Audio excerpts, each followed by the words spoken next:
बहुत ही अच्छा लगता है जब हम कहीं ऐसी जगह पर खड़े होते हैं जहां पर हमको सीन सुंदर दिखाई देता है। या मैं ऐसे कहूंगी, हम उस ओर जाना चाहते हैं जहां पर हमको बहुत ही सुंदर नजारा दिखाई दे। हम जीवन में जीना भी वहां से चाहते हैं जहां से हमको खुशी, सुख सब कुछ मिले। ये जिंदगी के मुकाम, ये जिंदगी का एहसास हमारे में कब आता है और कब हम जिंदगी के ऐसे स्पॉट पर खड़े होते हैं जहां से हमको दिखाई दे कि जिंदगी बहुत सुंदर है।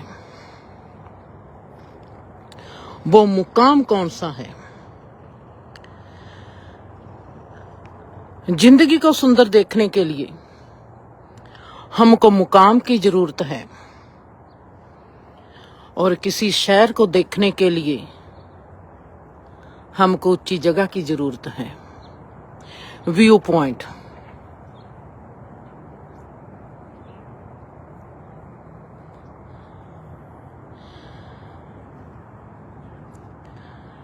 इस जगह में मुझको दिखाई देता है कितने रास्ते हैं और कौन से रास्ते से मैं नीचे उतरूं और कौन से रास्ते से मैं ऊपर आई हूं। ये मुझसे बेहतर और कोई भी नहीं बता पाएगा।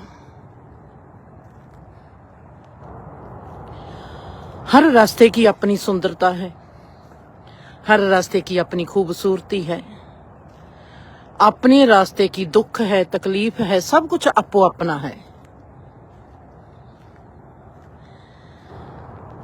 मैं कौन से रास्ते पर आई हूं, मैं उस रास्ते से वाकिफ हूं।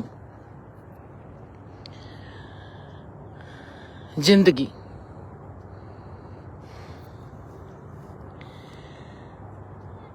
जहां तक पहुंचने के लिए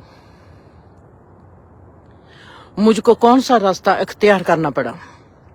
मेरे को याद आता है जब मैं अपने मासी के गांव जाना या भुआ के गांव जाना, वहां से हमने, अगर हम 4 जाने हैं, 4 लोग हैं, 2 लोगों ने एक रास्ते पर जाना, दूसरे 2 लोगों ने दूसरे रास्ते पर जाना और हमारी वहां से रेस लग जाती थी कि हमने कौन पहले बुआ के घर पहुंचेगा। कभी मैं और मेरे भाई ने पहुंचना, कभी दूसरे लोगों ने पहुंचना। वहां पर मैं देखती थी एक बात मेरे में और बहुत गहरे में चलती थी। जैसे जैसे मैं बुआ के घर की ओर जा रही हूं, तैसे तैसे मैं देखती जाती हूं रास्ते में कोई और रास्ता भी है, कोई और भी कच्ची पगडंडी है जो बुआ के घर में मुझको जल्दी से ले जाए। ऐसे नहीं कि मैं जिस रास्ते पर जाती हूं, जिस रास्ते को मैं जानती हूं, मेरा निशाना सिर्फ वो ही रास्ता है। साथ साथ मेरी नजर, मेरी कॉन्शियस देखती जाती है कहीं भीतर में से कोई और रास्ता तो नहीं जो मुझको भुआ के घर में जल्दी ले जाएगा। मुझको रास्ता दिखाई देता था और मैंने उस रास्ते को अपने दिमाग में बिठा लेना। फिर जब हमने भुआ के घर में पहुंच जाना, उस शाम को ही मैंने फिर वॉक के लिए बाहर निकलना और जो रास्ता मुझको दिखाई दिया था उस रास्ते पर चलने के लिए मैं उस रास्ते को पक्का करना चाहती थी कि वाकया ही ये रास्ता बुआ के घर तक आएगा कि नहीं आएगा, क्योंकि मैंने उस रास्ते को नेक्स्ट टाइम के लिए यूज करना है, उसका उपयोग करूंगी। मेरे में जब बात सवाल बन जाती है, मैंने अब देखना है कि मेरे ताई की लड़की में या मेरे भाई में ये बात ऐसे ही आती है जैसी मुझ में आई है। मैं रास्ते पर चलती हूं, साथ साथ मेरा दिमाग चलता है कि इस रास्ते में से कहीं कोई ऐसा रास्ता और भी है जो मुझको आसानी से भुआ के घर ले जाएगा। मैंने अपने भाई को देखा, उसके दिमाग में कभी ये आया नहीं। मैंने अपने ताई की लड़की को देखा, उसमें कभी ये आया नहीं। मेरे में आता है। मैं सोचती हूं मेरे में क्यों आता है। मैं अपनी मंजिल को क्यों जल्दी से पाना चाहती हूं। अगर आज भुआ के घर में पहुंचने के लिए मुझको 5 मिनट भागना पड़ता है, आगे से मुझको 4 मिनट भागना पड़े। 1 मिनट का फायदा करना चाहती हूं। मंजिल की प्राप्ति छेती करना चाहती हूं, जल्दी से करना चाहती हूं। वो ही आदत मैं अपनी दोस्त बबली के साथ गुरु घर में जाना शुरू कर दिया। और बीबी ने हमको, भाई बहनों को, मेरे भाई 2 लोगों को और मुझको गुरबानी सीखने के लिए गुरु घर में भेजना शुरू किया। हम जपजी साहब का पाठ करते हैं और मैं अटक कर जाती हूं। जे कहते हैं 5 परवान 5 भरदान, 5 पावे दरगे मान। जे क्या है 5? जपजी साहब मैंने पढ़ लिया, 15 दिन पढ़ा। मैंने देखा कि वो ही चीज को रिपीट करता है और मैं देखती हूं उसमें जो मेरे में सवाल आता है, उस सवाल का जवाब जो मुझको टीचर सिखाता है उसके पास नहीं है।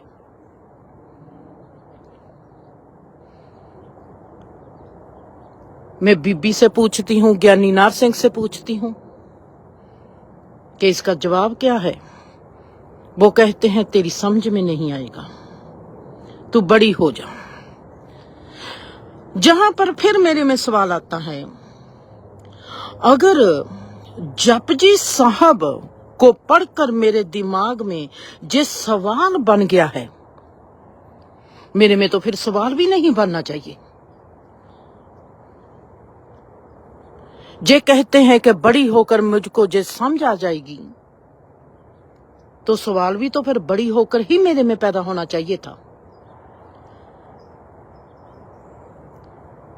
मैं हूं 10-11 साल की और मेरे में जे सवाल बना है कि 5 शब्द क्या होते हैं, और जे लोग मुझको कहते हैं कि बड़ी हो जा, फिर तो मेरे में सवाल भी जब मैं बड़ी हो जाती तब आना चाहिए था मेरे में। अगर इस उम्र में जे कहते हैं कि मैं छोटी हूं, अगर छोटी सी उम्र में मेरे में जे सवाल पैदा हो गया, तो मेरे में जवाब कहां से आएगा। जे लोग कहते हैं बड़ी हो जा, किस चीज में बड़ी हो जाऊं? मैं इसको ऐसे नहीं लेती। किस चीज में मैं बड़ी हो जाऊंगी? अगर मेरे में सवाल पैदा हुआ है तो जवाब भी पैदा होगा। बीबी के पास जाती हूं। ये बात मैं आज 6-7 की बाद फिर दोहरा रही हूं। बीबी के पास जाती हूं। बीबी, ये 5 शब्द क्या हैं? बीबी कहती है तू बड़ी हो जा, फिर तेरी समझ में आ जाएगा। मैंने बीबी से सवाल किया, ज्ञानी नार सिंह से सवाल नहीं किया। ये सवाल मुझको ज्ञानी नार सिंह से भी करना चाहिए था। मैं बीबी को कहती हूं क्या तू अभी तक बड़ी नहीं हुई? क्योंकि मेरे लिए तो बीबी, चाचा, चाची बहुत बड़े थे।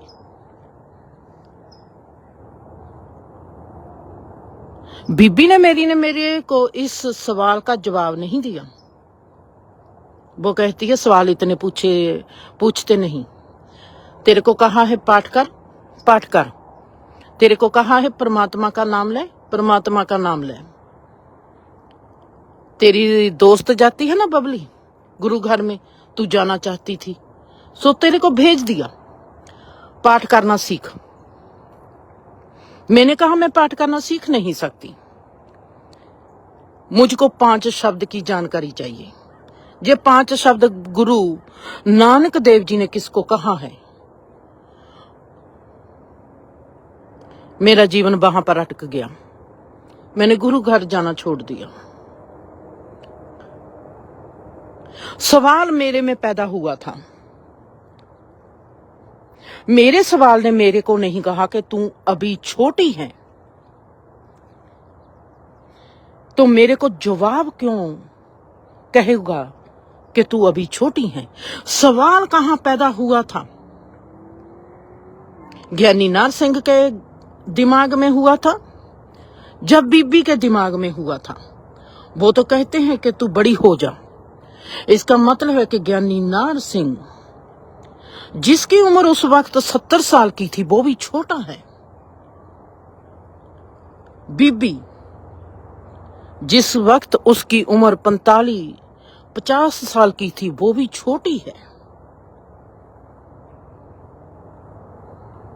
और मुझको इनसे भी बड़ी होना पड़ेगा। मैं अपने दादी के पास जाती हूं। लगन कैसी होती है, मैं वहां पर कैलकुलेशन करती हूं अपनी बैठकर। बीबी इतनी है, ज्ञानी नार सिंह इतना है, मेरा दादा तो उससे बड़ा है। मुझको नहीं पता कि ज्ञानी नार सिंह से मेरा दादा छोटी उम्र का है। मेरे को लगता है कि दादा मेरा सबसे बड़ा है। हम उसको बाई जी कहते थे। बाई जी, ये 5 शब्द क्या होते हैं? बाई जी ने कभी गुरबानी ही नहीं सुनी, उनको 5 शब्द का क्या पता होगा?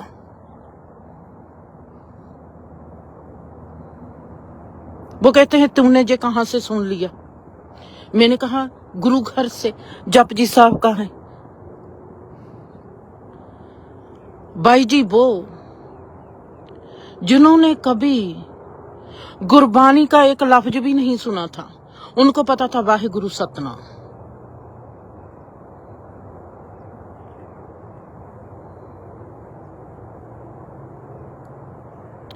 भाई जी वो हैं। मेरा दादा वो था जो कहता था हम आपसे बड़े हैं, बच्चे को उतनी अकल नहीं होती जितनी बड़ों को अकल होती है। आज मैंने देखना है कि मेरे दादे को कितनी अकल है।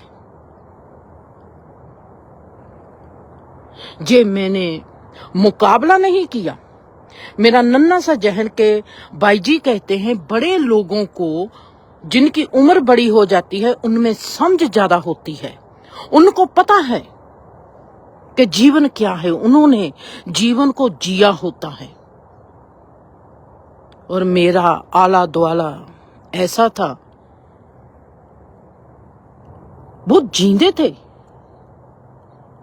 उनका लड़ाई झगड़ा बुलंदी पर था, उनमें ईर्खा बुलंदी पर थी, उनका अभिमान बुलंदी पर था, उनका लड़ाई झगड़ा सब कुछ बुलंदी पर था, उनकी अटैचमेंट मोह बुलंदी पर था, उनके गुस्से बुलंदी पर थे, पर भीतर से सभी खोखले थे, बातें बड़ी बड़ी करते थे, पढ़े लिखे थे, लोगों को समाज को दिखाते थे कि हमारे घर में इतने पढ़े लिखे लोग हैं।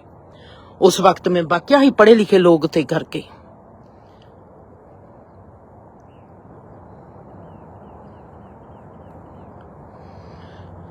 जीवन में हमने कहीं चलना है, हमको किसकी शरण लेनी चाहिए, हमको किसकी पनाह में जाना चाहिए? मैंने किसी मुल्क में जाना है, हम जानकारी तो हासिल करते हैं। मैंने परमात्मा को पाना है, मुझको जानकारी तो चाहिए कि परमात्मा मुझको मिलेगा कहां से, परमात्मा है क्या। मेरा जीवन मुझको गुरु घर में ले जाकर बैठाता है और मेरे में सवाल पैदा होता है और उस सवाल का कोई भी जवाब नहीं मिलता।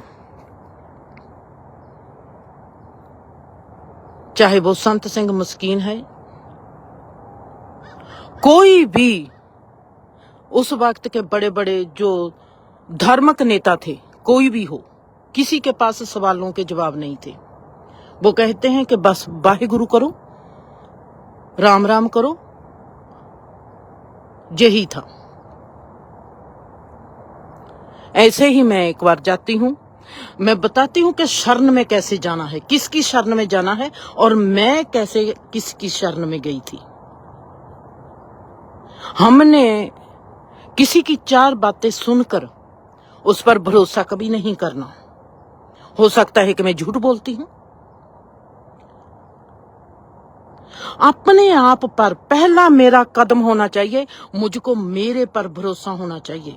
मैं किसी अनजानी जगह पर जाती हूं, अनजानी राह पर चलती हूं, अनजाने लोगों से मिलती हूं, अनजाने मुल्क में जाती हूं, अनजाने गांव में जाती हूं, अनजाने रिश्तों में मिलती हूं।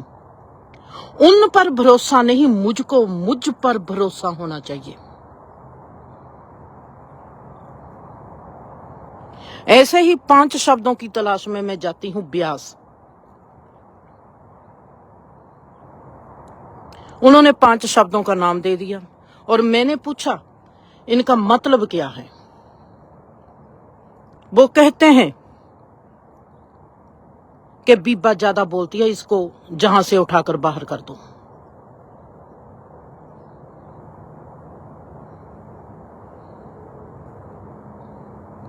ये मेरी जर्नी है, ये मेरी यात्रा है, जिसको मैंने तय किया है। मेरे साथ घटना घटती है।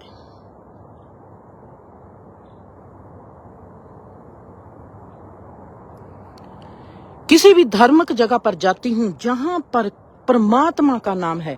मैंने किसी चीज को प्राप्त करना है। अगर मैंने आम खरीदने हैं तो जहां पर आम के बाग खरीदने हैं, अगर जहां पर आम उगता होगा, ज्यादा लगता होगा, मैं उस कस्बे में जाऊंगी और वहां देखूंगी कि आम का बाग मुझको कितने का मिलता है।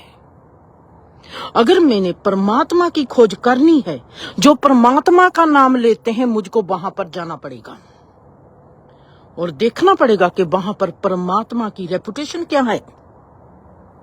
मैं नाम अलग से लूंगी। मैंने देखना है कि वहां परमात्मा की स्थिति क्या है, परमात्मा की अवस्था क्या है। क्या वाकया ही कहते हैं जैसी संगत वैसी रंगत। क्या परमात्मा की संगत रहने वालों में कहीं ना कहीं से, किसी ना किसी रूप में परमात्मा झलकता है, मेरी ओर देखता है और मुझको परमात्मा दिखाई देता है। किसी की आंख में, किसी की चाल में, किसी के बोलों में कहीं पर से तो परमात्मा की झलक पड़ती होगी। मुझको घर तो मेरा ऐसा मिला था जिसको मैं कह देती हूं कि ये लड़ाई का मैदान था, ईर्खा का मैदान था। ईर्खा के सिवा कुछ नहीं आता था, लड़ाई के सिवा कुछ नहीं आता था। क्या हुआ अगर महीने में 1-2 बार एक दूसरे के साथ प्यार से बात कर ली, उनके दिमागों में जो बात है, सिर्फ बीबी घर में अगर झगड़ा भी करती थी, बीबी के ही दिमाग में होता था कि मेरे बच्चों में परमात्मा की लगन होनी चाहिए।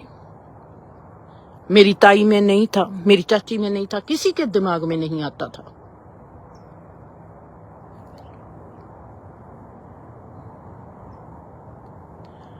मैंने पाना है परमात्मा को।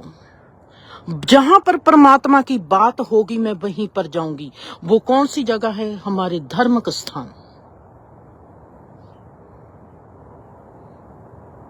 चाहे वो मणिकर्ण है, चाहे वो हुजूर साहब है, चाहे वो नैना देवी है,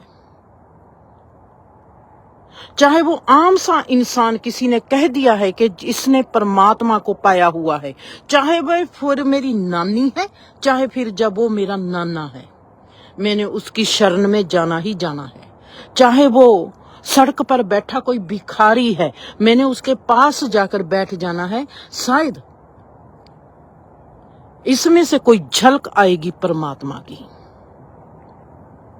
कैसी झलक, कौन सी झलक? मैंने जाना है, परमात्मा को पाना है। मैं किसकी शरण में जाऊंगी कि मुझको परमात्मा मिल जाए? और मुझको कौन बताएगा कि जिंदर तेरे को पहले तेरी ही शरण में जाना पड़ेगा? वो बताने वाला मेरे पास नहीं था। मेरी आदत भुआ के घर में जल्दी पहुंचना है। रास्ते में मैं भागती जाती हूँ। मैंने अपने भाई के पहले भुआ के घर पहुंचना है। साथ साथ मेरा दिमाग काम करता है। देखती हूँ कि रास्ते में कोई ऐसा रास्ता आता है, अगर नेक्स्ट टाइम मेरी भाई के साथ रेस लगेगी तो मैं वो रास्ता अपनाऊंगी। आज मैं 5 मिनट में घर में पहुंचूंगी भुआ के, उस वक्त मैं 4 मिनट में पहुंच जाऊंगी। मैं जाती हूँ गुरु घर में। सुबह के 5 बजे उठती हूँ, बुआ गुरु घर में जाती हूँ। रास्ते में देखती हूँ लोग जाते हैं। सड़क पर पड़ा है कुत्ता और कुत्ते के पत्थर उठाकर मार देते हैं। जाते हैं, हरिओम वाहेगुरु सतनाम जी, वाहेगुरु सतनाम जी, वाहेगुरु सतनाम जी। जुबान पर है परमात्मा का नाम, और कुत्ते को वो बर्दाश्त नहीं कर सकते कि वो बीही में, एक गली में, एक नुक्कड़ पर कुत्ता बैठा क्यों है, जहां उनके घर के बाहर कुत्ता बैठा क्यों है। एक पत्थर उठाते हैं, कुत्ते के मार देते हैं।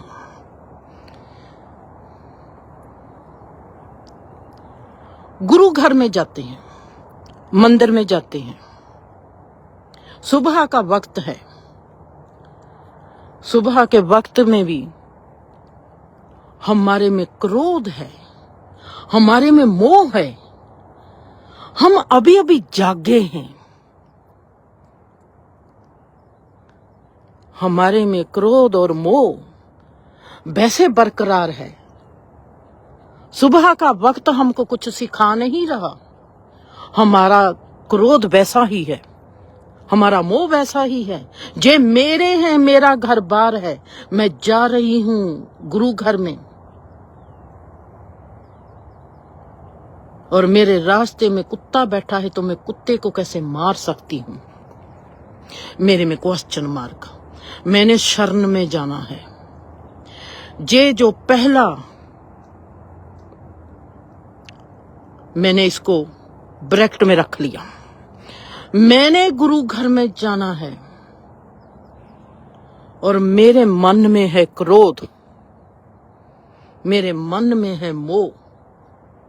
मैंने पाना है जीवन की बुलंदी को, और मैं अपना क्रोध, सुबह का वक्त है, मैं अभी भी क्रोध में जागी हूं। सुबह के वक्त भी क्रोध में। 7 घंटे की नींद, 6 घंटे की नींद भी मेरे क्रोध को मार नहीं पाई, मेरे को थोड़ा सा रिलैक्स नहीं कर पाई।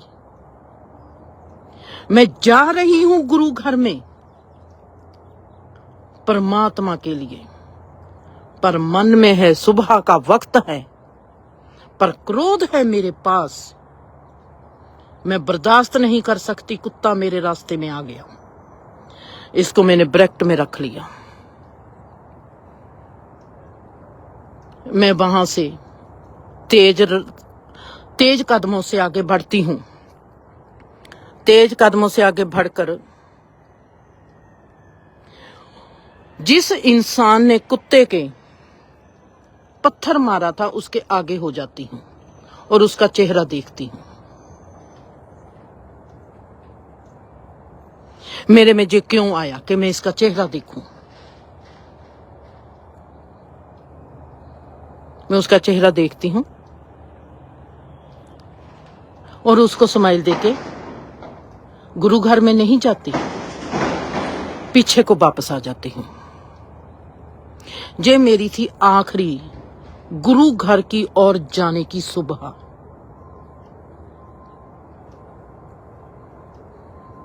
उसके बाद मैं सुबह के वक्त कभी गुरु घर के नहीं गई। गुरु घर में जाती हूँ जब मेरे को भूख लगती थी लंगर खाने के लिए। मैंने उस इंसान का चेहरा क्यों देखा और उसको मुस्कान क्यों गिफ्ट दे के आई, आपने इसके बारे में सोचना है और मैं आखिर में इसके बारे में बताऊंगी। उस दिन के बाद मैं गुरु घर में नहीं गई। पाठ करना तो पहले ही छोड़ दिया था, वो तो मेरा अटका हुआ था। 5 शब्द क्या होते हैं वहीं पर। आज मेरे कदमों ने जवाब दे दिया, वहीं से वापस आ गई। बीबी ने पूछा, मैंने कहा मैंने आज से गुरु घर में नहीं जाना। बीबी ने मेरे को मारा। मैंने अपने दिल में सोचा जितना मारना है मार ले, मैं गुरु घर में नहीं जाऊंगी। और मैं कभी गई नहीं, जिद्दी।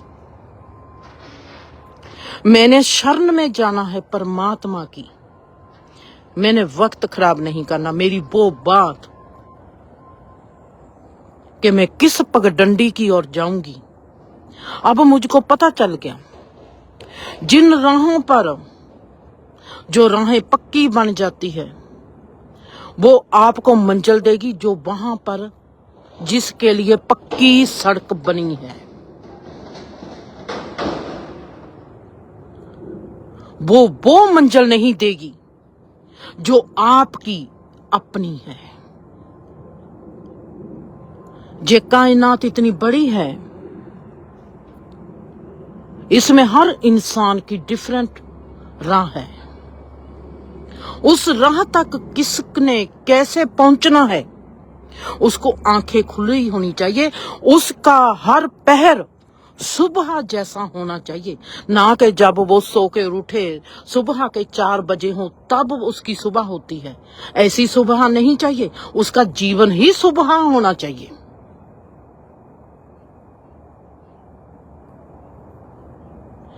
मेरे दिल में क्रोध है, मेरे दिमाग में क्रोध है और मेरे दिल में मन में मोह है। मैं कैसे मंजिल को पाऊंगी? मैं किसी भी मंजिल को पा नहीं सकती।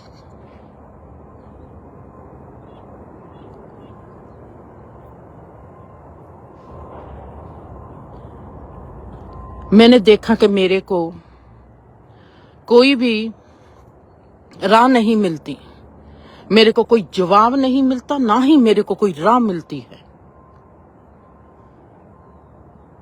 मेरे में जहां पर एक फिर आ गया, सवाल आ गया। जिस सवाल मेरे में आया है बीबी में क्यों नहीं आया? जिसने मेरे को रोक दिया। जिस सवाल मेरे में आया है ज्ञानी नाहर सिंह में क्यों ना आया? जिसने मुझको गुरु घर में जाने के लिए रोक दिया।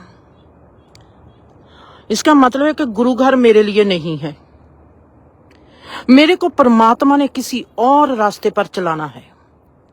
इसलिए मैंने उस रास्ते को छोड़ दिया। इसका मतलब है कि जो मेरे में सवाल आया था वो ज्ञानी नाहर सिंह में पहले आना चाहिए था, जो मेरे में सवाल आया है वो बीबी में पहले आना चाहिए था। इनके लिए गुरु घर है, जिनमें सवाल पैदा नहीं होते उनके लिए गुरु घर है, क्योंकि उन्होंने उस रास्ते पर चलना है, उनकी मंजिल वो है। पर मेरी मंजिल वो नहीं। अगर मेरे में माइलस्टोन खड़ा हो गया, मैं कहां जाऊंगी, मैं कैसे जाऊंगी? बड़ी ही हास्य की, बहुत ही हास्य से भरी हुई बात है। मैं जाती हूं लुधियाने के चौड़े बाजार में। उस वक्त लुधियाने का चौड़ा बाजार बहुत ही सुंदर था, गजब का, बहुत सुंदर लगता था। आज जैसे पटियाले का बाजार लगता है। मुझको उस वक्त लुधियाने का चौड़ा बाजार वैसा लगता था। वहां पर मैं रुकी हुई हूं। मेरे साथ है बीबी और मैंने चौड़े बाजार में से गुजरकर अपने नान के घर जाना है बीबी के साथ। बीबी वहां से मेरे को और मेरे भाइयों को लेकर जाती है। छोटी सी घटना हमारी जिंदगी को बदल देती है। कभी कभी बहुत बड़ी घटना भी हमारी समझ में नहीं आती। कभी कभी छोटा सा कण भी हमारे जीवन का रुख बदल देता है। आपने सुनी होगी कहावत, छोटा सा कण आंख में पड़ा हुआ बहुत बड़े पहाड़ को भी देखने नहीं देता।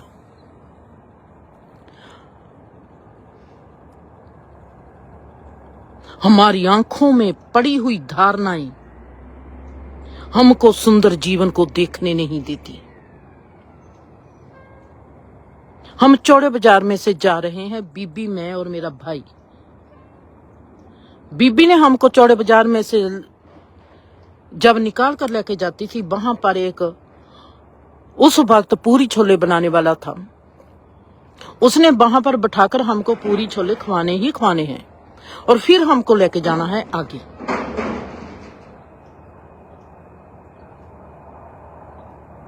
वहां पर मैं एक औरत को देखती हूं जो कपड़ा खरीदती है।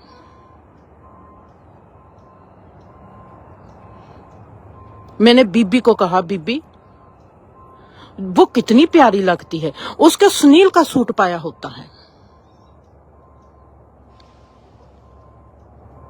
एक तो मुझको उसका सूट अच्छा लगता है, एक वो जैसे कपड़ा खरीदती है मुझको बहुत अच्छी लगती है। मैं उसके पास जाकर बैठती हूँ, जैसे वो भाई के साथ, दुकानदार के साथ बात करती है, उसको गौर से देखना शुरू कर देती हूँ। वो कैसे बात करती है, उसको कहती है कि मुझको ये नहीं चाहिए, मुझको वो रंग चाहिए। उसकी आंखों की चमक कपड़े के प्रति, कि वो सूट खरीद रही है, उसकी सूट के प्रति लगन, उसका सूट के प्रति चाह, उसका सूट के प्रति रीझ, उसकी आंखों की चमक मेरे को पकड़ लेती है। वहां पर मेरे को सवाल आता है, फिर इसकी आंख में सूट के लिए जितनी चमक है, जितनी इसकी आंख में सूट को देखकर खुशी है, रीझ है, वो गुरु घर में बैठे इंसान में वो उसकी आंख में चमक क्यों नहीं है? ये चमक उस इंसान में होनी चाहिए जो गुरु घर में बैठा है। उसकी आंख से ऐसी चमक होनी चाहिए परमात्मा के लिए, जो चमक इस औरत में है सूट में देखने के लिए। इसका मतलब है कि इसकी लगन ज्यादा पावरफुल है सूट के लिए, और वो जो धार्मिक जगह पर बैठा है इंसान, उसकी लगन वो नहीं है, उसकी आंख में उस परमात्मा के लिए चमक नहीं है। वो मेरे लिए सेध बन गई कि अगर मुझको परमात्मा, इसने सूट खरीदना था, जे दुकान पर आ गई और इसकी चमक कैसी है सूटों को देखकर, मेरे में ये चमक चाहिए। चाहे मैं मंदिर में जाती हूँ, चाहे मैं गुरु घर में जाती हूँ, मुझको लोगों को नहीं देखना, मुझको उस परमात्मा को देखना है। मेरी आंखों में ऐसी लगन चाहिए।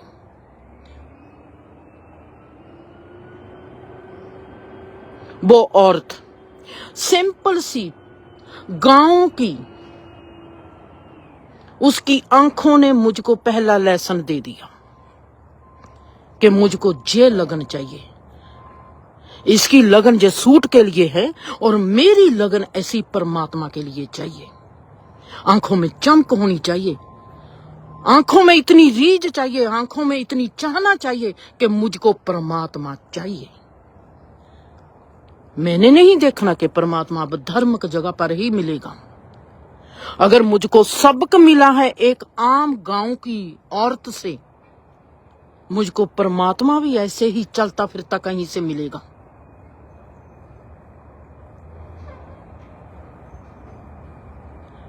अमेजिंग। मैं उस औरत को गुरु कहूंगी जहां मैं उस गुरु घर में बैठे हुए ग्रंथी को गुरु मान लूंगी या गुरु घर को गुरु मानूंगी। जिसने मुझको परमात्मा की ओर वापस किया, जिसके क्रोध ने मुझको सबक दिया, जिसके मोह ने मुझको समझा दिया कि मेरे लिए सुबह का वक्त कोई नहीं। चाहे मैं किसी गांव की तरफ जाता हूं, चाहे मैं किसी धार्मिक जगह की तरफ जाता हूं, मैं जैसा हूं मैं वैसा ही रहूंगा। मेरे पर किसी मौसम का फर्क नहीं पड़ता, किसी हालात का फर्क नहीं पड़ता, मेरे साथ जो भी वापरे किसी वक्त का फर्क नहीं पड़ता। मैं जैसा हूं मैं वैसा ही उठकर चाहे धार्मिक जगह पर जाऊं, चाहे बाजार में जाऊं, मैं जैसा हूं मैं वैसा ही रहूंगा। उस इंसान ने मुझको गुरु घर की तरफ जाने के लिए वापस कर दिया कि ये तेरी मंजिल नहीं है। और मैं उस दिन के बाद मैं गुरु घर में नहीं गई। जिस श्रद्धा से जाती थी कि वहां पर परमात्मा है, आज भी अमृतसर जाती हूं, आज भी आनंदपुर साहब जाऊंगी, आज भी हजूर साहब जाऊंगी, आज भी नैना देवी जाऊंगी, पर मेरी लगन मेरी है। मैं मेरी पनाह में हूं, मैंने मेरे में शरण ले ली है। वो सवाल मेरे में उठा था, मैंने मेरी शरण में कैसे जाना है, मैंने कैसे देखना है कि मैंने किन हालातों में क्या व्यवहार करना है, मेरी चाहना कौन सी है। वो चाहना मेरी है। अगर वो चाहना मेरी है तो मेरे को मेरी ही शरण में जाना पड़ेगा। मैं उस चाहना की तलाश कर सकती हूं कि जे चाहना, जे आम का मैंने बाग खरीदना है, आम कैसे मौसम में होते हैं, किस क्षेत्र में ज्यादा होते हैं और कहां से मुझको सस्ते मिल जाएंगे और इजी मिल जाएंगे। चाहना मेरी है, खोजी मैं हूं। मेरे में से जे चाहना उठी है, अब मैंने जे चाहना मेरे में से उठी क्यों है, अब मैंने इसकी यात्रा करनी है। मुझको बाहर की यात्रा करने की कोई जरूरत नहीं। मुझको जरूरत है मेरे में जे चाहना उठी है, इस चाहना के पीछे मैंने जाना है।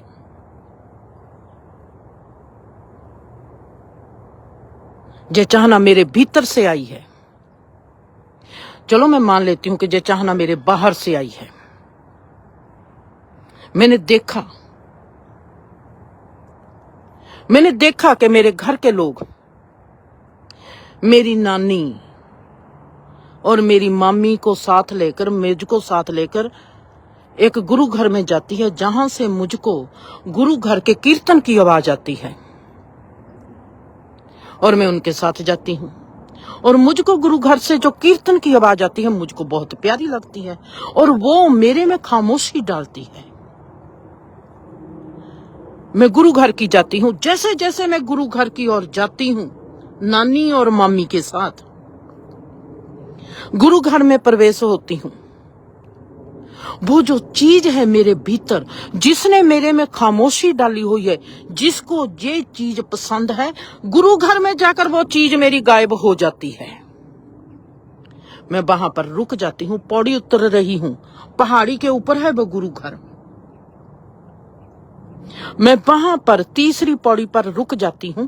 मैं कहती हूं जैसे जैसे मैं नीचे की ओर जाती हूं, गुरु घर में मुख्य द्वार में प्रवेश होती हूं, वहां पर मेरा जो कदम है, जो मेरी खामोशी है, वो मेरे से तितर बितर होने लगती है और वो मेरे से भाग रही है। मैं वहीं पर रुक जाती हूं। मैं अपनी खामोशी को बचाना चाहती हूं। मैं अपने भीतर की साइलेंस, जो मेरे भीतर स्वाद है, मैं उसको बचाना चाहती हूं।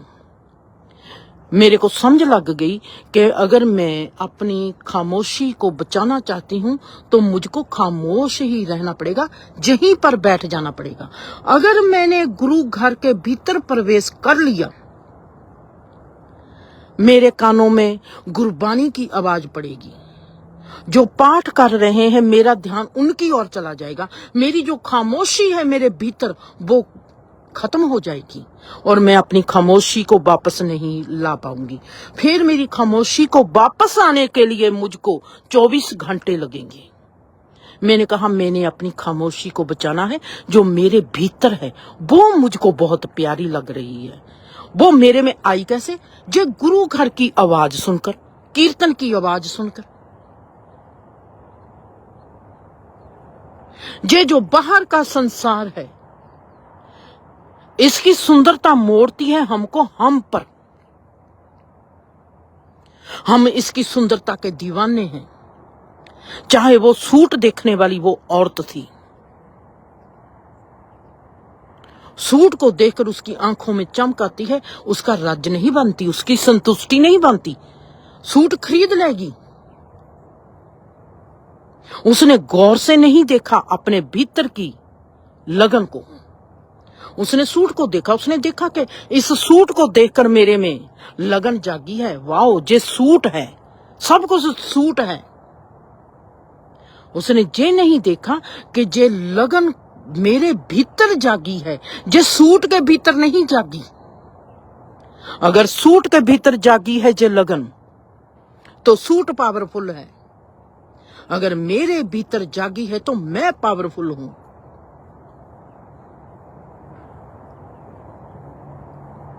जे संसार की खूबसूरती किसको खूबसूरत लगती है? देखने वाले को खूबसूरत लगती है। मुझको खूबसूरत लगती है जे संसार की खूबसूरती।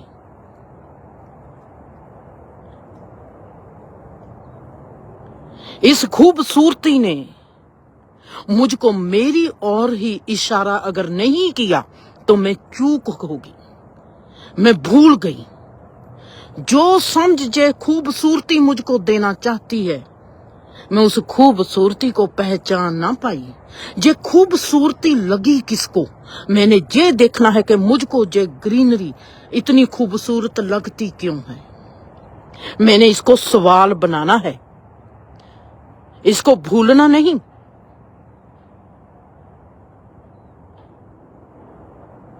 मैं वहीं पर रुक गई।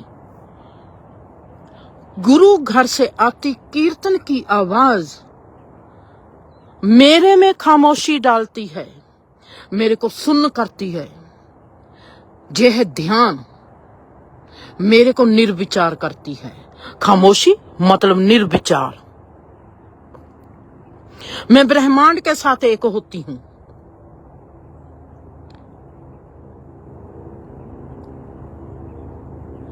कीर्तन तो बहुत लोग सुनते हैं, सभी के साथ तो ऐसी घटना नहीं घटती। मेरे साथ घटती है घटना। जे मेरे साथ क्यों घटी? तीसरी पौड़ी में जाकर मैं खड़ती हूं। मेरे को नानी कहती है, जिंदर नीचे आ। मैंने कहा नानी तू और मामी जाओ। मैं इशारा करती हूं। वो दोनों गुरु घर के भीतर जाती है।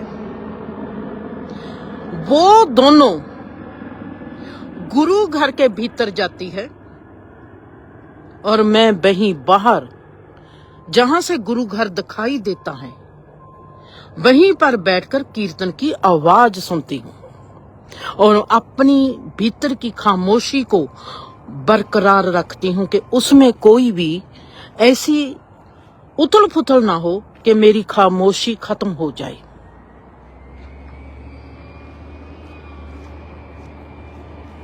मेरी खामोशी को मैं बचाती हूं।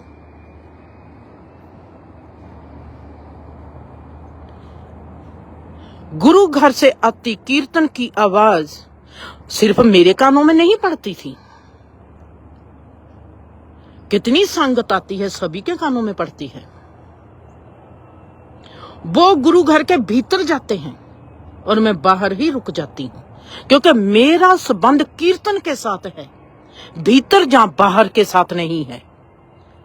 वो घटना घटती है गुरु घर के भीतर नहीं घटती, गुरु घर से पैदा होती है। वो घटना घटती है मेरे भीतर। मुझको मेरी शरण में जाना पड़ेगा। अब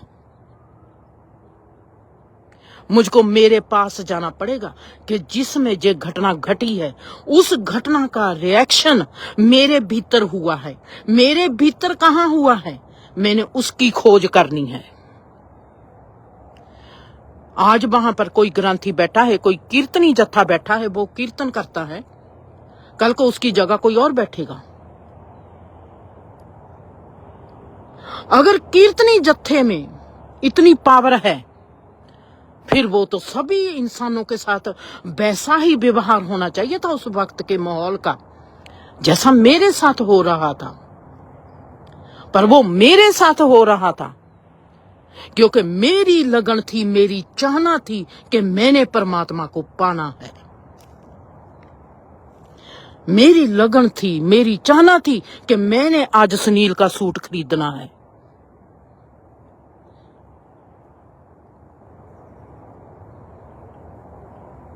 मेरी चाहना काम करेगी। मेरी चाहना मेरे से पैदा हुई है। उसने अपना सोर्स लभना है, उसने स्रोत बनना है। मेरा स्रोत मेरे भीतर है। बाहर की हर चीज मुझको संकेत करेगी, बाहर की हर चीज मुझको बताएगी कि जिंदर वो चीज तेरे भीतर है। तेरे को जो संसार सुंदर लगता है, तेरे को प्यार सुंदर लगता है, तेरे को जो रिश्ता सुंदर लगता है, तेरे को जो हालात सुंदर लगते हैं, तेरे को जो फूल सुंदर लगता है, या तेरे को जो कुदरत सुंदर लगती है, जो सुंदर किसको लगती है, वो है तेरा स्रोत। वो मेरा स्रोत मेरे भीतर है। मुझको मेरे स्रोत तक पहुंचने के लिए मुझको मेरे स्रोत तक पहुंचना पड़ेगा। वो स्रोत मेरे भीतर है। जे बाहर का फैला हुआ संसार मुझको संकेत करता है मेरे भीतर की ओर। जे मेरी आंखों का देखना है, जे आंखें मेरी द्वार है, जो जाती है तीर्थ करती है इस कुदरत का। जे कान मेरे द्वार हैं, जो कीर्तन सुनते हैं इस कुदरत में। जे जुबान मेरा दुबार है, मेरा दरवाजा है, जो कहता है वाह थैंक्स, जो कहता है कि मैं कायनात को प्रेम करता हूं। जे मेरे दरवाजे हैं, जो मुझको मेरे भीतर की सुंदरता को दिखाते हैं, इन बाहर में फैली हुई सुंदरता के साथ एक करते हैं। वो स्रोत मेरे भीतर है। मुझको मेरी शरण में जाना पड़ेगा। अगर मेरी ये बातें एग्जाम्पल के तौर पर, अगर जो मेरी बात कही हुई दीप को पसंद आती है, दीप कहती है कि माँ ने बहुत अच्छी बात की है। जो दीप की खूबसूरती है, माँ एक उसके बाहर का संसार है।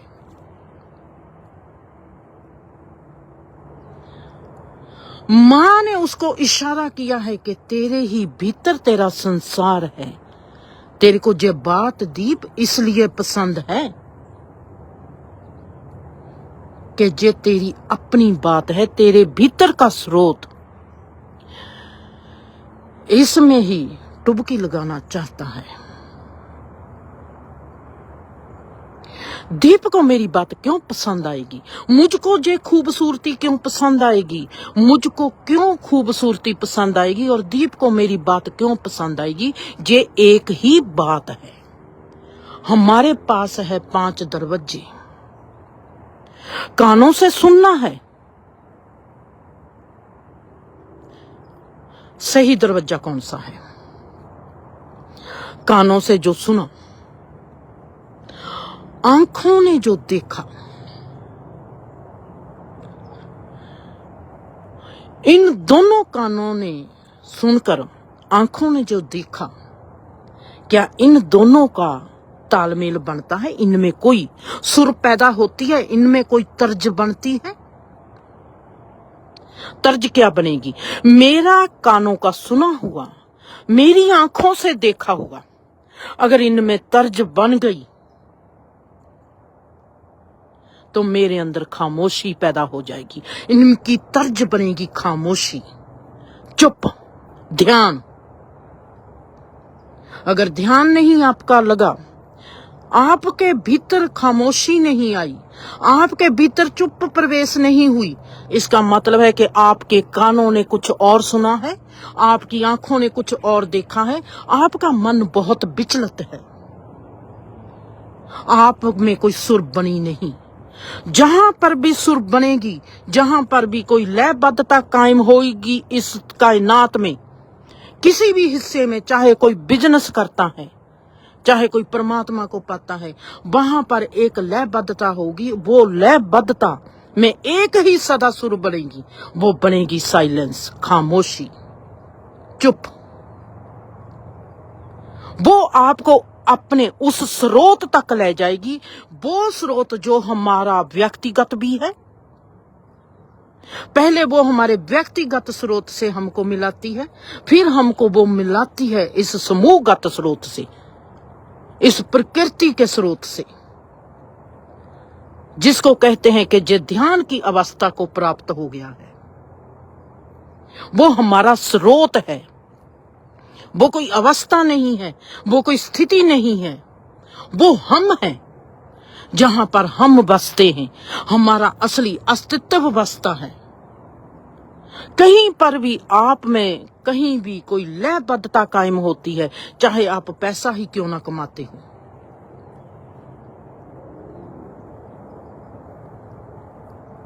कमाई करते वक्त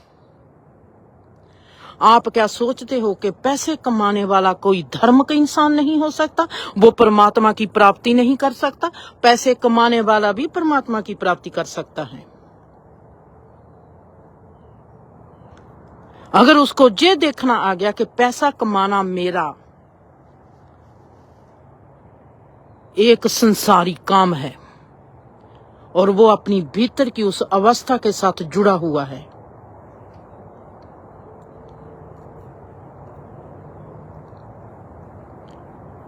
हमको जो तमाम जीवन, चाहे मैं ही आपको अच्छी लगती हूँ, जैसे मैंने दीप की एग्जांपल दी है, चाहे दीप को मेरी आवाज ही अच्छी लगती है, मेरी ही सोच उसको प्यारी लगती है, उसको इसलिए प्यारी लगती है कि वो भीतर से मेरी जैसी है।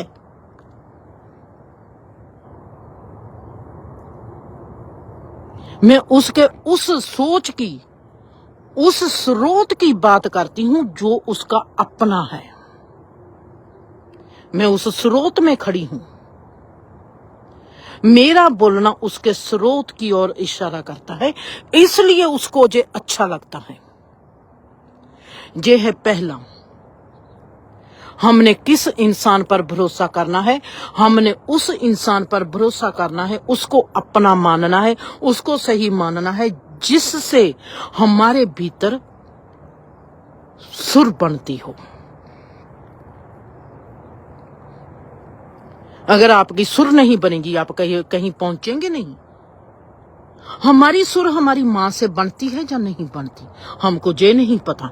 हमारी सुर हमारे किस रिश्ते के साथ बनती है या नहीं बनती, हमको कुछ भी नहीं पता। हम ये कह देते हैं कि हमको ये रिश्ता प्यारा है। कौन सा रिश्ता प्यारा है आपको?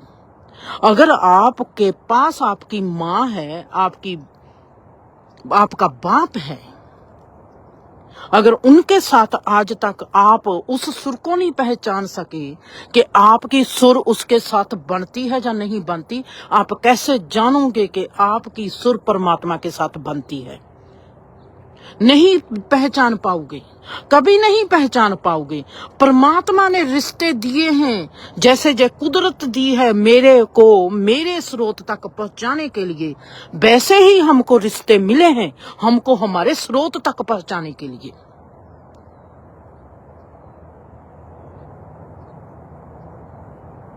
एग्जाम्पल फिर लेती हूं समझाने के लिए। देवेंद्र को ले लेती हूं। जहां पर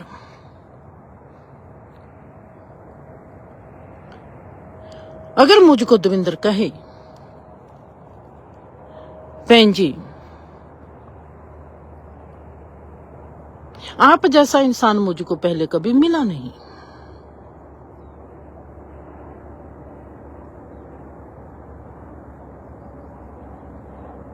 क्यों नहीं मिला उसको? उसकी सुर नहीं बनी किसी के साथ। वो भीतर से अपनी विलक्षणता को पहचानती थी। उसकी कोई यही सुर थी, उसकी कोई यही चाहना थी। वो मेरे साथ जुड़ गई।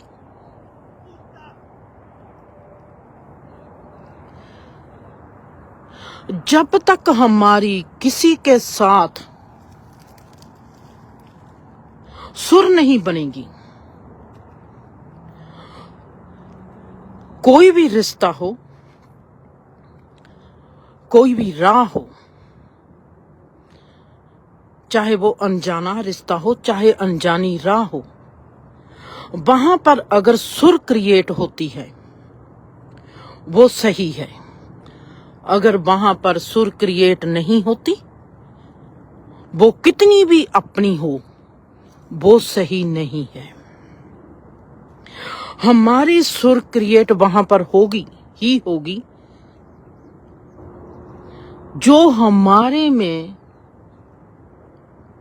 चुप खामोशी भरती है। अगर आप गुरु घर में जाते हो, किसी मंदिर में जाते हो, किसी मस्जिद में जाते हो, अगर आप में साइलेंस आ जाती है, बहुत गहरी साइलेंस, गुरबानी सुनते हो, कीर्तन सुनते हो, कीर्तन सुनते सुनते आप में बहुत गहरी साइलेंस,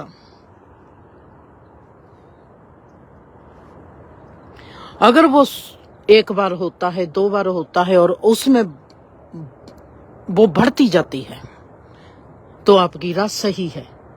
ऐसे नहीं कि वो बढ़ती जाएगी और कभी रुकेगी नहीं, रुकेगी, क्योंकि चुप के बाद आना है खालीपन। वो रुकेगी। अगर वो बढ़कर खालीपन में ना आई, खालीपन की फिर पहचान करनी है। जो यात्रा इतनी रोमांटिक है, जो पहले हमको चुप करवाती है, फिर जे हमको खाली करती है, फिर जे हमको शून्य बना देती है। जे है 3 पड़ाव, जे है 3 कदम जो आपको बताएंगे कि आपकी राह सही है या गलत है। आपने पहचान करनी है अपने भीतर के स्रोत की। वो है आपकी सुर। आपकी सुर कहां बजती है? कभी कभी जिंदगी में ऐसा होता है कि मेरी सोच के साथ, मेरी एक सोच है जो दविंदर के साथ मिलती है, मेरी एक सोच है जो दीप के साथ मिलती है, मेरी एक सोच है जो सुखवीर के साथ मिलती है। उसके बाद मेरी कोई सोच नहीं मिलती। ये एग्जाम्पल है। उसके बाद मेरी कोई सोच नहीं मिलती दविंदर के साथ, सिर्फ एक सोच मिलती है। फिर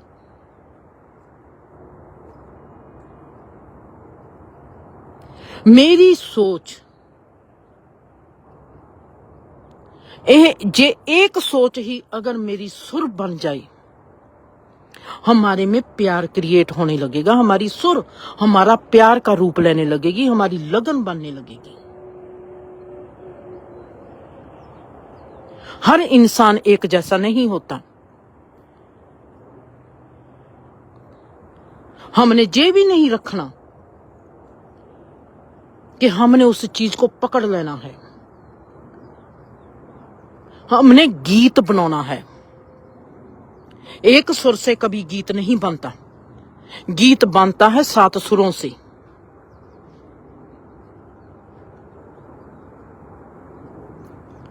हमने अपने भीतर की स्रोत की ओर जाना है। जब आप अपने भीतर के स्रोत की ओर जाते हैं, ये तमाम जीवन स्रोत बनने लगता है। अगर मैं गुरु घर की ओर जाऊंगी, सच कहती हूं, मेरे को तो ऐसा ही लगता है कि मैं सिख बनने लगी हूं। अगर मैं कुदरत की ओर जाती हूं तो मुझको ऐसे लगता है कि मैं परमात्मा की शरण में आती हूं। गुरु घर मेरे लिए परमात्मा की ओर संकेत है। मंदिर मेरे लिए परमात्मा की ओर संकेत है। वैसे ही जे रुख भी मेरे लिए तो परमात्मा की ओर संकेत है, जे तो मेरे लिए वो अर्थ मेरे लिए परमात्मा की लगन का संकेत है। जे तो कण कण में कहते हैं सब घट राम बोले, राम बिना क्या बोले रे। जे तो कण कण ही परमात्मा का है रचा हुआ। मैं एक चीज को पकड़ कर बैठ जाऊं कि जे बाग मेरा है, लोग कहेंगे कि जे बाग जिंदर का है। अगर मैं कहूंगी कि जे कायनात ही मेरी है, तो लोग ये नहीं कहेंगे कि जिंदर की कायनात है, कहेंगे हम सब की कायनात है। हम पकड़ते किस चीज को हैं?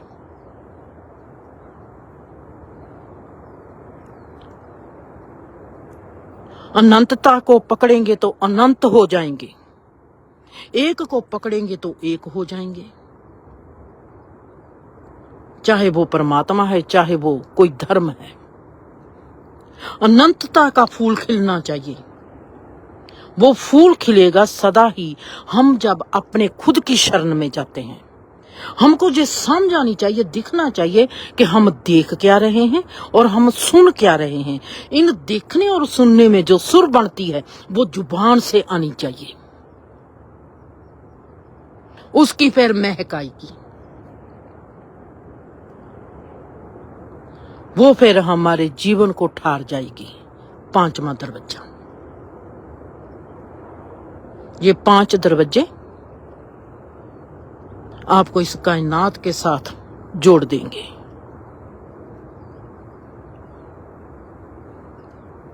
जीवन में शरण में जाना है, उस इंसान की अगर किसी की शरण में जाना है, उसकी क्या पहचान होती है, हमको किस इंसान को चूज करना चाहिए। एक तो मैंने बता दिया कि सुर मिलनी चाहिए, आपके भीतर खामोशी आनी चाहिए, साइलेंस आनी चाहिए। अब हम मिलते हैं कल को। उस इंसान की सही पहचान क्या है जिसको मैंने गुरु बनाना है। मैं अपनी बात करूंगी, मैंने गुरु बनाना है इस जहान में किसी को, मैं किसको गुरु बनाऊंगी। कल को हम इसकी बात करते हैं। खुश रहो, आबाद रहो।